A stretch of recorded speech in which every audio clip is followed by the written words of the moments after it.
కార్తీక మాసంలో వచ్చేటటువంటి శుక్లపక్షంలో వచ్చేటటువంటి ఏకాదశి నాడు ఉత్థాన ఏకాదశి లేదా ప్రబోధన ఏకాదశి అంటారు.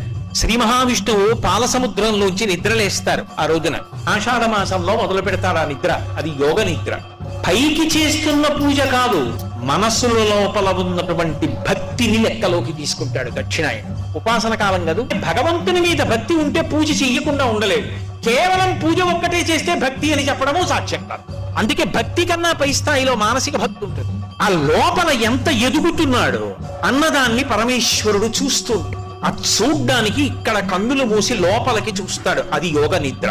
అటువంటి పరమాత్మ యోగ నిద్ర యందు లోకములను గమనించి కార్తీక మాసంలో వచ్చేటటువంటి శుక్లపక్షంలో వచ్చేటటువంటి ఏకాదశి నాడు క్షీరసాగరంలోంచి లేచి ద్వాదశి తిథి నాటికి ఒకనాడు మాట ఇచ్చాడు కనుక బృందకి ఆయన తులసి బృందావనంలోకి వస్తాడు. అందుకే ఆ రోజున